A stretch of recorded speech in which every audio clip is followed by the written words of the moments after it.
Assalamualaikum warahmatullahi wabarakatuh.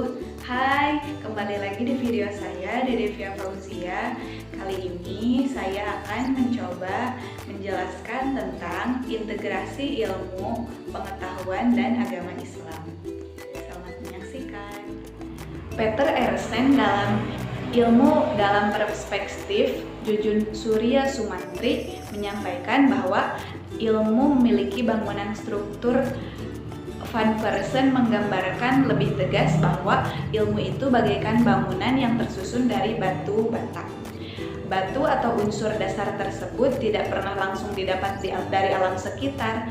Lewat observasi ilmiah, batu-batu sudah dikerjakan sehingga dapat dipakai kemudian digolongkan menurut kelompok tertentu sehingga dapat dipergunakan.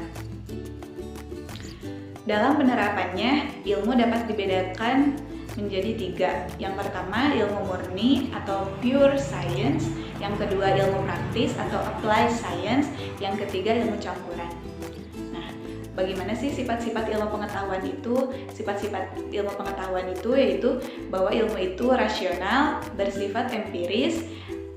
Yang ketiga, ilmu itu umum. Yang keempat, ilmu itu akumulatif.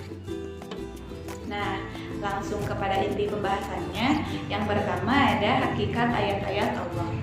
Allah Subhanahu wa Ta'ala menuangkan sebagian kecil dari ilmunya kepada umat manusia dengan dua jalan. Yang pertama dengan at-thariqah ar-rasmiyah atau jalan resmi, yaitu dalam jalur wahyu melalui pelantaraan malaikat Jibril kepada Rasulnya, yang disebut juga dengan ayat-ayat qauliyah. Kedua, dengan jalan at-thariqah ghairu rasmiyah atau jalan yang tidak resmi. Ya apa sih? Yaitu melalui ilham secara kepada makhluknya di alam semesta ini, baik makhluk hidup ataupun makhluk yang mati, tanpa melalui perantaraan malaikat Jibril. Yang kedua yaitu kesatuan antara ayat qauliyah dan ayat kauniyah. Allah menggunakan dua sandi besar dalam menunjukkan kekuasaannya. Kedua sandi tersebut adalah sandi qauliyah dan sandi kauniyah. Sandi qauliyah dapat diartikan dengan mempelajari Al-Quran, sedangkan sandi kauniyah dipelajari dengan mencermati setiap fenomena yang ada di sekitar kita, baik peristiwa alam maupun kejadian sosial. Yang ketiga, ada interkoneksi dalam memahami ayat qauliyah dan ayat kauniyah. Secara garis besar, Allah menciptakan ayat dalam dua jalan, keduanya saling menegaskan dan saling terkait satu sama lainnya. Hal ini membuktikan bahwa kemampuan manusia untuk memahami keduanya adalah keniscayaan. Allah tidak hanya memberikan perintah untuk sekedar memahami ayat-ayat Allah berupa qauliyah, tetapi juga untuk melihat fenomena alam ini. Alam adalah ayat Allah Subhanahu wa Ta'ala yang tidak tertuang dalam bentuk perkataan Allah untuk dibaca dan dihafal. Tetapi alam adalah ayat Allah yang semestinya dieksplor dan digali sedalam-dalamnya untuk semakin manusia mendekatkan diri kepada kemahakuasaan Allah Subhanahu wa Ta'ala. Berangkat dari kesadaran tentang realitas atas tangkapan indera dan hati yang kemudian diproses oleh akal untuk menentukan sikap mana yang benar dan mana yang salah terhadap suatu objek atau realitas. Cara seperti ini biasa disebut sebagai proses rasionalitas dalam ilmu.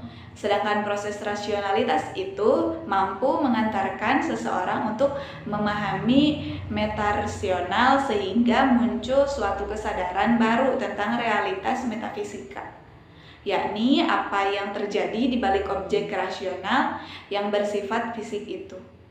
Kesadaran ini yang disebut juga dengan transdensi. Firman Allah dalam surat Ali Imran ayat 191 yang artinya yaitu orang-orang yang mengingat Allah sambil berdiri atau duduk atau dalam keadaan berbaring, dan mereka memikirkan tentang penciptaan langit dan bumi seraya berkata, "Ya Tuhan kami, tidaklah Engkau menciptakan ini dengan sia-sia, Maha Suci Engkau, maka peliharalah kami dari siksa api neraka." Bagi orang-orang yang beriman, proses rasionalitas dan spiritualitas dalam ilmu bagaikan keping mata uang. Antara satu sisi dengan sisi yang lain merupakan satu kesatuan yang bermakna.